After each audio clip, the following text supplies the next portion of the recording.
C'est le nouveau grand projet spatial chinois. Construire une centrale solaire dans l'espace. Un satellite, muni de panneaux solaires, absorbera les rayons du soleil avant de les renvoyer sur Terre sous forme d'un faisceau laser. Le premier kilowatt pourrait être produit en 2050.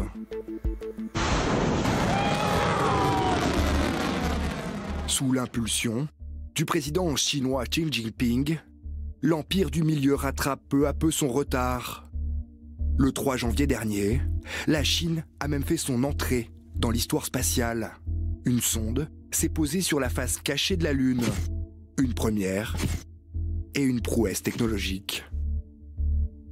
Je prenais un exemple, c'est qu'il y a un administrateur de la NASA qui disait « Oui, les Chinois veulent aller sur la Lune, qu'est-ce qu'ils vont trouver? 6 drapeaux américains. » Mais là, ils vont dire « Je suis allé sur la face cachée, et pour l'instant, il n'y a qu'un seul drapeau, c'est le drapeau chinois. » Le pays ambitionne d'être en 2045 la première puissance spatiale mondiale.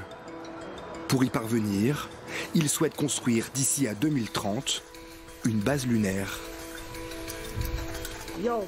Nous faisons des recherches pour savoir si nous pouvons utiliser la technologie d'impression 3D et des composants électroniques grand public pour construire des installations en utilisant le sol lunaire. La Lune, avant de viser la planète Mars, la grande ambition chinoise. Chaque année, la Chine dépense 6 milliards de dollars dans la conquête spatiale. Encore loin derrière les États-Unis et son budget de 20 milliards de dollars par an. Mais pour la première fois, en 2018, la Chine a envoyé plus de fusées en orbite que les États-Unis. Les deux grandes puissances mondiales se sont engagées dans un bras de fer commercial et militaire. Donald Trump vient d'annoncer son intention de créer une force de l'espace.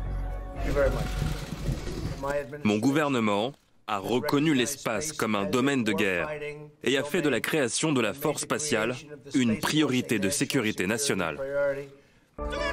La fin de la suprématie américaine dans l'espace reste pour le moment encore une fiction.